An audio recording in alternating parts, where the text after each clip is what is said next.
Hello, so this is my electronics final project, and what I have for you guys is a bass boost circuit. So I have audio coming in from my laptop, that's obviously low power, and I want to drive the speaker, which would require high power, and that's what this whole circuit is supposed to be for. And on top of that, I want to boost the bass, so the lower frequencies, I want them to be much more felt, okay, and that'll be more visibly clear once I play music.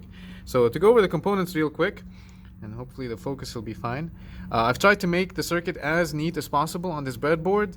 Nonetheless, though, there is still noisy output when I play a song, and you'll see that later on. But anyways, I've tried to keep things as neat as possible, and so on. So yeah, just before I go over the components real quick, I'll just mention, so I have plus minus 15 volts from this breadboard, and that's for all the op amps, okay?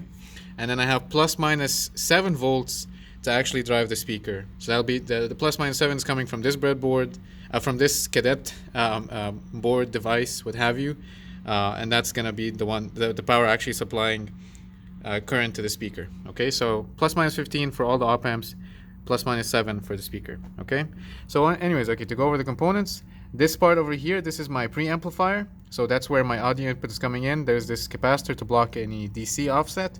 And then I'm just having a ×2 multiplier, so this is 10K, 20K. The reason why is the output from my laptop goes to 2 volts peak to peak. If I have plus minus 7 volts for the speaker, that's 14 volts peak to peak. So anything past ×2, maybe ×3, but anything past that would be too much, and I'd start to clip my audio. So I've kept it at ×2 for the moment. And then, okay, then I have that output from that op amp going to 2 different stages. I have these switches over here just to control the flow and to be able to show you what happens when I add in the low frequency, bass boost versus without it. So this switch over here just controls whether the, original audio is coming in and actually going into the power amplifier, and this controls the low frequency boosted audio. Okay, so both are currently at their off state.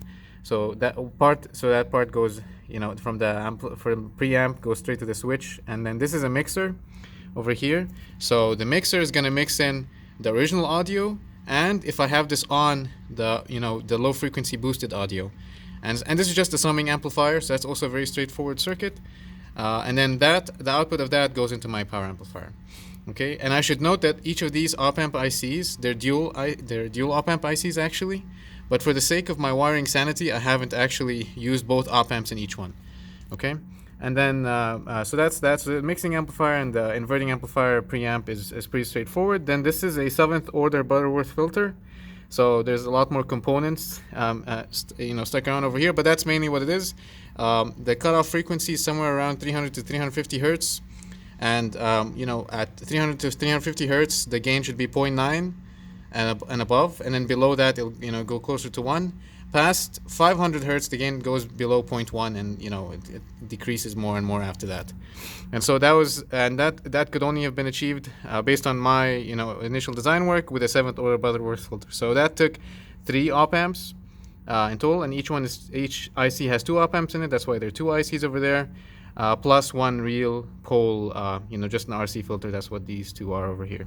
So that's that. And then my power amplifier, it just consists, I have again a DC block capacitor over here at the output of the mixing amplifier, just to make sure I don't have any DC offset. And then, yeah, it's the basic power amplifier circuit, the push-pull amplifier that we learned in the beginning of ECE321. And then, yeah, I have my speaker, and then, like I said, plus minus 7 volts. So there we go. So to show you its actual operation, I'm going to play a song. And for now, I'm going to turn this switch on, so this will let the audio go through, but the bass boosted audio is still off. And I'm going to start the song now. So you can see. I should just note real quick that obviously the sound quality is really bad, like I said earlier, but anyways. That's the bass boosted audio. I'll turn this off. On.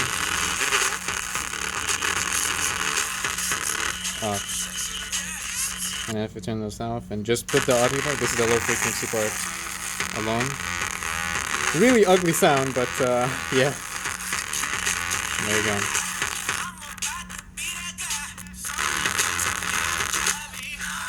Alright, there you go.